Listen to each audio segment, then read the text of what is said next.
నమస్తే. వీటీవీ ప్రేమికి స్వాగతం. హాస్యానికి గాని, వెటకారానికి గాని సమయోచితంగా ఉండాలి. సందర్భంగా కూడా ఉండాలి. సో, సందర్భోచితంగా, సమయోచితంగా లేకపోతే అవి వికటించినప్పుడు అది వాళ్ళకి కనుక ఎదురు తిరిగితే ఎలా ఉంటుందో దాన్ని సమర్థించుకోలేనటువంటి స్థితిలో ఉంటారనేది పెద్దలు చెప్తుంటారు. కానీ అధికారం, హోదా అనేటువంటి బాగా మనకి నరాల్లో కూడా జీర్ణించుకుపోయినప్పుడు మనకి ఇలాంటి ఏమాత్రం కూడా తెలియదు. అంటే అసలు మనం ఏదైతే అది మనం ఏదైనా మాట్లాడచ్చు, మనం ఏమైనా చేయొచ్చు, మనం అన్నిటికీ అతీతులం అన్నట్టుగా ప్రవర్తించేటువంటి పరిస్థితి ఉంటుంది తప్ప బ్యాలెన్స్ ఆఫ్ పవర్ అనేటువంటిది అర్థం తెలియనప్పుడు కొన్ని ఎలా తమాషాలు ఉంటాయంటే, జగన్మోహన్ రెడ్డి రైతులను పరామర్శించడానికి ఒక రైతు బాంధవుడిగా, తర్వాత విపక్ష నాయకుడిగా రైతులను పరామర్శించడానికి ఆయన బయలుదేరి వెళ్ళిన తర్వాత దాని మీద మంత్రి లోకేష్ కామెంట్ చేస్తూ మాట్లాడిందంటే, సరే రైతుల దగ్గరికి వెళ్ళమన్నాడు కానీ అక్కడ ఎవరైనా చావకొట్టకుండా ఉంటే చాలనేటువంటి రీతిలో మాట్లాడినటువంటి మాటలు చూస్తే ఎంత వెటకారం, ఎంత ఎకసెక్కం అనేటువంటిది మనకు తెలుస్తుంది. ఆయన వెళ్ళాడు, ఏం మాట్లాడాడు, మరి కలెక్టర్ కేవలం అసలు టైం లేకుండా 2 రోజులే ఇచ్చాడు అని అన్నప్పుడు దాన్ని వాళ్ళు మరి పెంచారు కదా, మీరు వెళ్ళబట్టే కదా జరిగింది. రైతులు వాళ్ళు దీన్ని ఖచ్చితంగా మీరు దానివల్ల రియాక్ట్ అయ్యారు. ఎన్యూమరేషన్, సోషల్ ఆడిట్ ఈ రెండు కూడా 1 డేలో కంప్లీట్ చేయాలని చెప్పని ఎలా మాట్లాడతారని పాయింట్ని హైలైట్ చేయబట్టే కొంత ఇవాళ టైం ఇస్తూ ప్రభుత్వం మళ్ళీ వెసులుబాటు ఇచ్చింది. సో ఇలాంటి ఇష్యూస్ మీద ఖచ్చితంగా వెళతారు. దానికి వ్యంగ్యాన్ని, వెటకారాన్ని జోడించి ఆయన ఈ 2 వ్యంగ్యాలు, వెటకారాలు జోడించి కొన్ని గంటల వ్యవధి అని అనుకుంటా, బహుశా చెప్పుకోవాలంటే రోజులు కూడా కాదు. ఆ వ్యవధిలోనే ఏం జరిగిందంటే, ఈయన నెల్లూరు పర్యటనకి బయలుదేరాడు. తెలుగుదేశం పార్టీ నాయకుడు సుబ్బయ్య నాయుడు అని ఆయన మరణించాడు కాబట్టి ఆ కుటుంబ సభ్యులను పరామర్శించడానికి ఈయన లోకేష్ గారు వస్తున్నారని చెప్పని ఏర్పాట్లు చేస్తూ, మరి జగన్మోహన్ రెడ్డి ఏమో ఎక్కడికైనా పరామర్శలకు కానీ, పెళ్లిళ్ళకు కానీ, ఎక్కడికైనా వెళితే విశేషమైనటువంటి జనాలు వస్తారు. వర్షం వచ్చిన జోరున వర్షంలో కూడా జనాలు బయలుదేరి వస్తారు. రోడ్లు మీరు తవ్వేసేసినా కూడా దాటుకొని పొలాల నుంచి వస్తారు. కేసులు పెడతామని చెప్పని హెచ్చరించి వాళ్ళకి 41 నోటీసులు ఇచ్చినా కూడా లెక్క చేయకుండా బయలుదేరి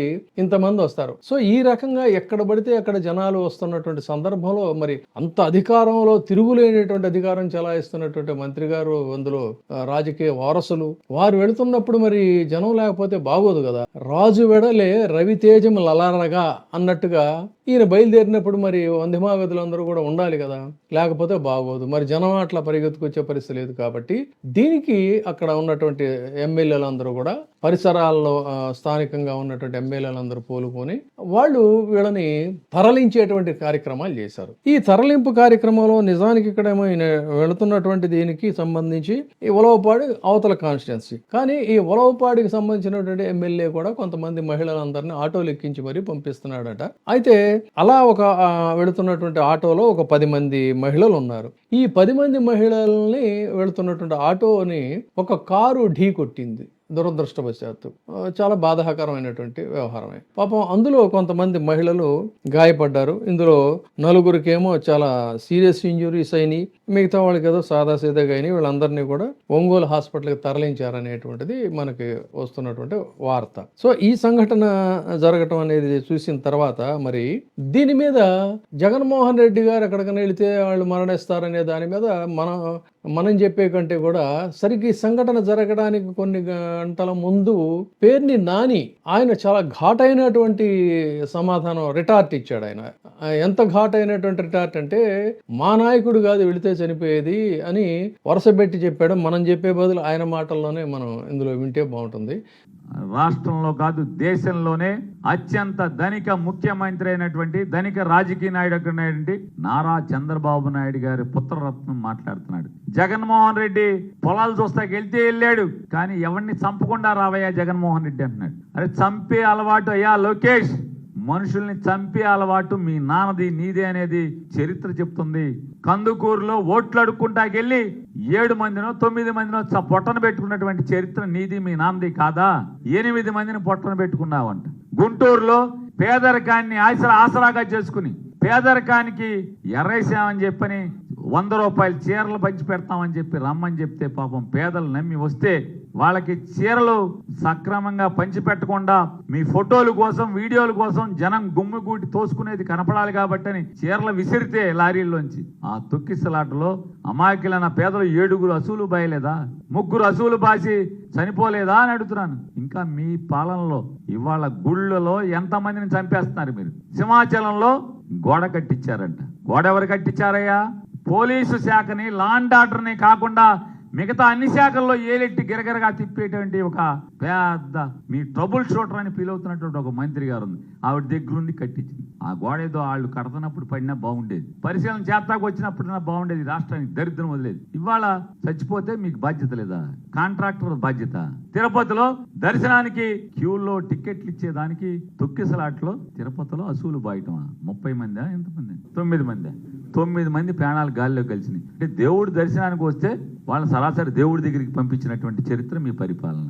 నిన్నగాక మొన్న గుడిలో చచ్చిపోతే ప్రైవేట్ గుడి అంటే, అరే రాష్ట్రంలో లా అండ్ ఆర్డర్ మీ నాన్న దగ్గర ఉందయా? సిగ్గు లేకుండా మాట్లాడుతున్నారు ప్రైవేట్ గుడి అని. చంద్రబాబు 75 ఏళ్ళు చంద్రబాబుకు సిగ్గు లేదు ఆ మాట ఎంపటి తిరిగే మంత్రులకి సిగ్గు శరం లేదు. ప్రైవేట్ గుడి అయితే ఏంటి, ఏ గుడి అయితే ఏంటి? లా అండ్ ఆర్డర్ మీద కాదా ఈ రాష్ట్రంలో? అరే ప్రజలు ఏకాదశి రోజు దైవ దర్శనం కోసం కాశీబొగ్గులో తండోపతండాలుగా బయలుదేరుతుంటే మీ పోలీసు వ్యవస్థ ఏం చేస్తుంది? మీ పోలీస్ స్టేషన్లు ఏం చేస్తున్నాయి? మీ సిఐలు, డిఎస్పీలు, డిఐజీలు, ఎస్పీలు ఏం చేస్తున్నారు? వైసీపీ వాళ్ళ మీద తప్పుడు కేసులు పెడుతుంది తప్పితే ఏం చేస్తున్నారు మీరేం చెప్తున్నారు? తెలీదా మీకు? చచ్చిపోతే ప్రైవేట్ గుడా? మరి లా అండ్ ఆర్డర్ మీకెందుకు? మాకు ఇచ్చేయండి. అయితే జగన్మోహన్ రెడ్డికి చూపిస్తాడు. శాతకానోడి పరిపాలనలోకి వస్తే తప్పుడు ఆలోచనలోళ్ళు, డబ్బు మేయటమే పనిగా ఉన్నోళ్ళు మీలాంటి వాళ్ళు ఇవాళ వెళ్తున్న ఏలుబడిలో వాళ్ళ ప్రజలకు శాపం మీలాంటి వాళ్ళు. జగన్మోహన్ రెడ్డి గారు ఏం వెళ్తాడు, అది ఏం పరిశీలిస్తాడో, ఏం చెప్తాడో అవి చేద్దాం. మన లోపాలను సరిదిద్దుకున్నటువంటి బుద్ధి జ్ఞానం లేని ప్రభుత్వం మీది. పెళ్ళాం పిల్లలతో క్రికెట్లకు తిరిగేటువంటి రైతులు ఇక్కడ చస్తంటే అలో లక్షణ అని తుఫానికి పెళ్ళాం పిల్లలతో సరదాకి క్రికెట్ చూసుకుంటారు వెళ్ళి. అధికారం ఉంటే అమిత్ షా కోడికి ఏంటి, కొండ మీద కోటి కూడా సావాసం చేస్తాయి. అమ్మ మీరు పెద్ద గొప్పళ్ళు పోటుగాళ్ళలాగా క్రికెట్లో మీరు ఆడిచ్చామని చెప్తారు. మీరు లేకపోతే క్రికెట్ లేదు ఈ భారతదేశంలో. రేపు నాన్న మామూలుగా మా జగన్మోహన్ రెడ్డి ముఖ్యమంత్రి అవును, అమిత్ షా కొడుకు, మోడీ చుట్టాలు అందరూ నాతో సావాసం చేస్తారు. ఇది పెద్ద విషయమా? దీనికి పెద్ద గొప్పలు చెప్పుకుంటున్నారు మీరు క్రికెట్లకి వెళ్ళి. రైతు అలు లక్షణ అని చస్తంటే ఇవాళ మీ యువగళంలో తిరిగావు. ఏదన్నా యువగళంలో జనం చెప్పింది ఒక్కటన్నా నువ్వు ఆచరించి చూపించావా అని అడుగుతున్నాను. కాబట్టి ఏదైనా సరే విమర్శలు చేసేటప్పుడు కొంత మనం ఒక స్పృహతో మాట్లాడాల్సినటువంటి అవసరం ఉంటుంది. అలా అంతే తప్ప మనం ఏదైనా మాట్లాడేయచ్చు అనుకుంటే పరిస్థితులు ఇలాగే ఉంటాయి. మరి ఇప్పుడు దీనికి మీరు ఏం సమాధానం చెప్తారనేది కూడా మీరు ఒకసారి ఆలోచించుకుంటే. ఇప్పుడే సబ్స్క్రైబ్ చేయండి, లైక్ చేయండి, షేర్ చేయండి. VTV ప్రైమ్, నీ ఉత్తమాభిరుచుల సమ్మేళనం.